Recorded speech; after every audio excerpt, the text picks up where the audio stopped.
I am Dr. Amit Bhatnagar, professor in the Department of Agronomy at JB Pant, University of Agriculture and Technology, Pantnagar, Uttarakhand. What is the knee-high stage in maize crop? And it is very sensitive, and we can say it is very critical stage from weed competition point of view and nutrient application point of view. As you can see, this crop is reaching at my knee height. So this stage is knee high stage. तो जो मक्का में जो नी high stage हम जिसे कहते हैं वो क्या है, तो आप देख सकते हैं मैं मक्का के खेत में खड़ा हूं और इस समय जो ये पौधे की ऊंचाई है, जो प्लांट हाइट है, वो मेरे घुटनों की ऊंचाई के बराबर आ रही है। जब प्लांट्स में इतनी हाइट हो जाए कि वो नी तक पहुंच जाए, घुटना, नी इंग्लिश में घुटने को हम नी कहते हैं, this is knee, and plant height up to this height is called knee height stage.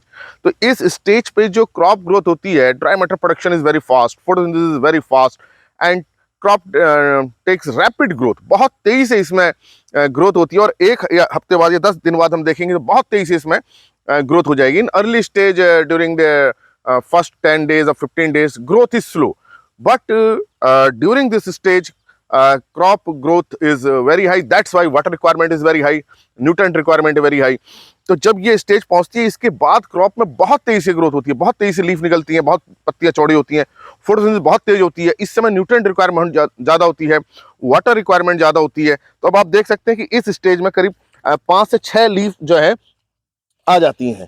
तो ये 5 to 6 लीफ स्टेज होती है इस समय, और इस समय ही हमको न्यूट्रिएंट देना चाहिए, मींस नाइट्रोजन देना चाहिए। फास्फोरस और potassium we apply as a basal total dose, but nitrogen is applied in split plot, and this is the critical stage from nitrogen application point of view. So that's why at this stage we should apply urea. तो इस समय urea हमको apply करना चाहिए, क्योंकि इस समय सबसे ज़्यादा नाइट्रोजन की रिक्वायरमेंट है।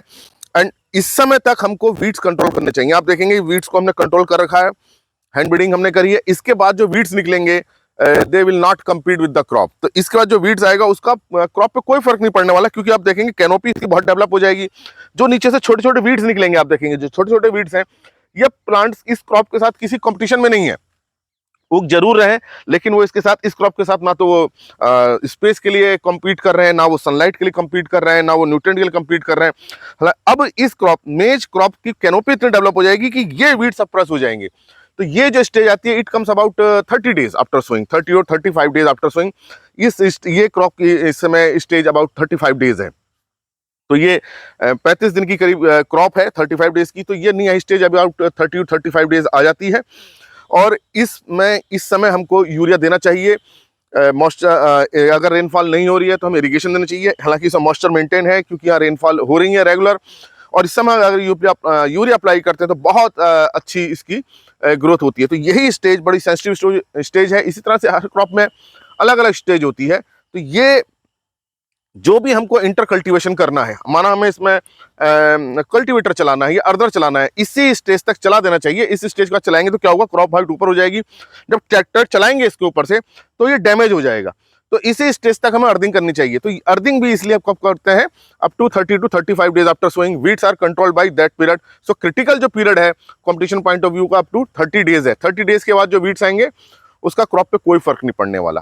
तो आप समझ गए कि नी हाई स्टेज कौन सी स्टेज है, when it reach about up to our knee, जब हमारे घुटनों के बराबर तक आ जाए।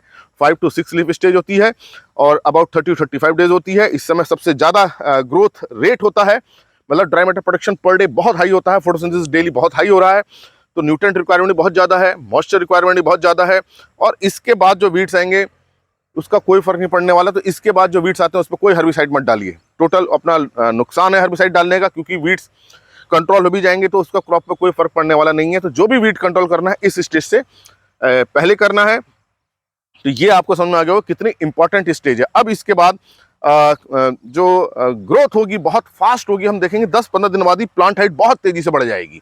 तो ये जो 30 दिन के बाद जो स्टेज होती है, 30 से 45, 30 to 40 और 45 days, this period is very rapid high crop growth rate, और we can very high relative growth rate, बहुत ज़्यादा ग्रोथ रेट होता है। तो आपको समझ में आ गया होगा कि ये नी हाई स्टेज मेज की क्या है और क्यों ये इतनी इंपॉर्टेंट है। अगर इससे पहले जो वीड्स आए हैं उस समय क्रॉप ग्रोथ स्लो होती है। अगर मानो उस समय वीड्स रहे नी हाई स्टेज से पहले, मतलब 15 या 20 दिन पे वीड्स रहेंगे, तो क्रॉप की ग्रोथ उस समय स्लो होती है। वीड्स बहुत हाई होते हैं तो क्रॉप क्या हो जाएगी, दब जाएगी। Due to competition there will be no growth of the crop and weeds will emerge and will suppress the crop.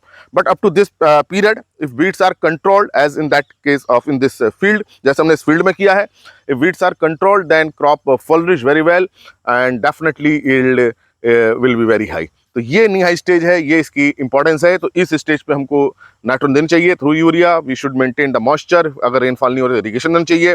और इस स्टेज से पहले हमको वीड्स कंट्रोल कर लेने चाहिए. इस स्टेज के बाद अगर हम वीड कंट्रोल करते हैं तो उसका कोई फायदा नहीं होता है. तो ये आपको समझ में आया होगा what is knee high stage in मेज.